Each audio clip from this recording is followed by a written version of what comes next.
The rise and decline of human lifespan, the Kakavati Sutta, the appearance of the celestial wheel. The rise and decline of human lifespan.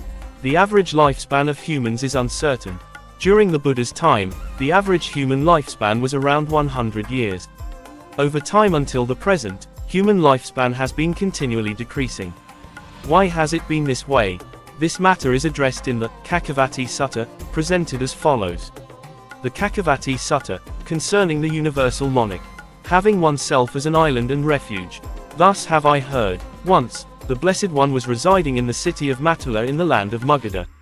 There, the Blessed One called the monks and said, "Monks." When the monks responded in acknowledgment, the Blessed One spoke thus. "Monks, you should be your own island, your own refuge, without relying on anything else. You should have Dharma as your island, Dharma as your refuge, without relying on anything else." What does it mean for a monk to be his own island and refuge and to have Dharma as his island and refuge? It means that a monk, in this Dhamma-Vinaya, contemplates the body in the body, with effort, clear comprehension, and mindfulness, removing covetousness and grief concerning the world. Contemplates feelings in feelings, with effort, clear comprehension, and mindfulness, removing covetousness and grief concerning the world. Contemplates the mind in the mind, with effort, clear comprehension, and mindfulness, removing covetousness and grief concerning the world. Contemplates phenomena in phenomena, with effort, clear comprehension, and mindfulness, removing covetousness and grief concerning the world. Thus, a monk is his own island and refuge, and the Dharma is his island and refuge. Monks, you should practice the Dharma that is a heritage from your ancestors. If you do so, Mara will have no opportunity to gain a foothold.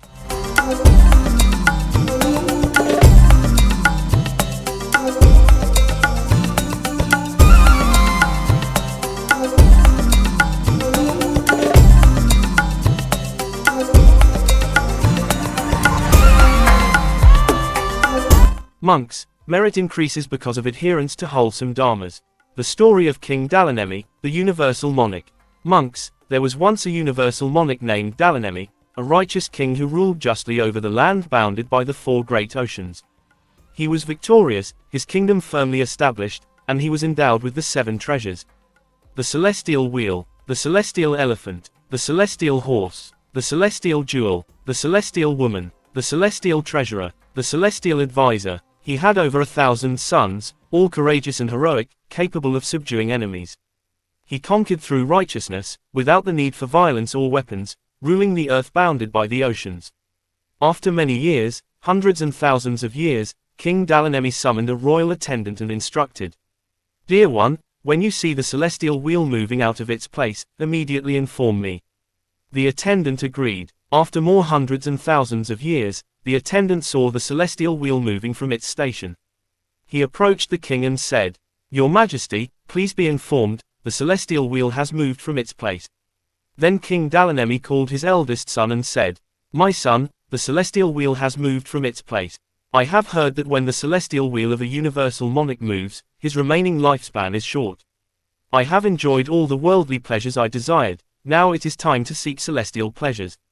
Come, my son, take up the rulership of this land bounded by the great oceans. I shall shave my head and beard, put on the saffron robes, and go forth from the household life into homelessness."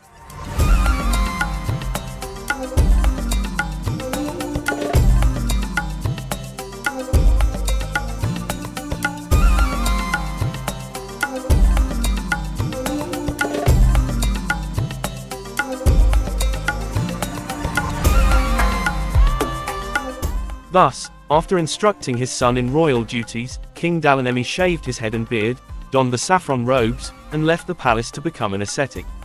After 7 days of his renunciation, the celestial wheel disappeared. A royal attendant came to inform the newly anointed king, "Your Majesty, please be informed, the celestial wheel has disappeared." Upon hearing this, the king was grieved and went to the ascetic king to inform him. The ascetic king said, "My son, do not be saddened by the disappearance of the celestial wheel. It is not an inherited treasure.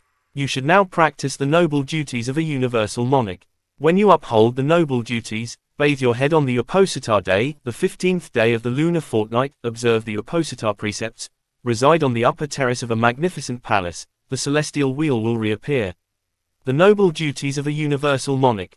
What are these noble duties, Your Majesty? The son asked. The ascetic king explained. My son, honor, revere, respect, and worship the Dharma. Esteem Dharma as your banner and standard.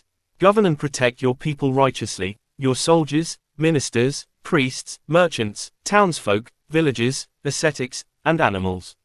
Ensure no wrongful deeds arise in your domain.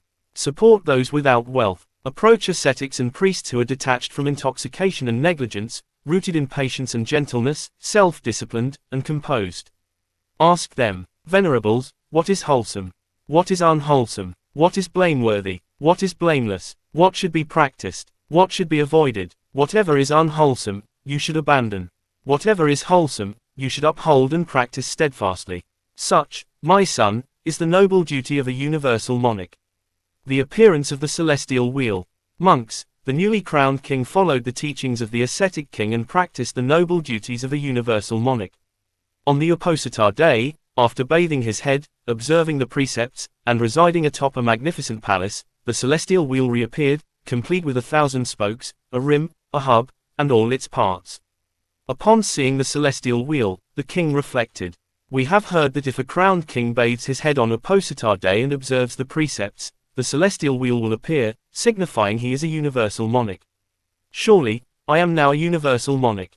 He then rose from his seat, draped his robe over one shoulder, and, holding a golden water jug in his left hand and lifting the celestial wheel with his right, proclaimed, May this celestial wheel move forward and achieve great conquest.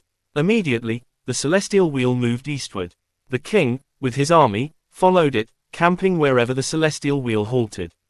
The kings of the east, opposing him, came to pay homage and said, Welcome, great king, rule over us, and instruct us with your righteous commands.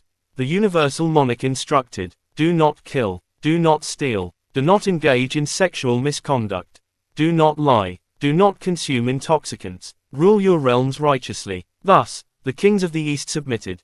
The celestial wheel then turned southward toward the southern ocean, then westward, then northward, with the king and his army following.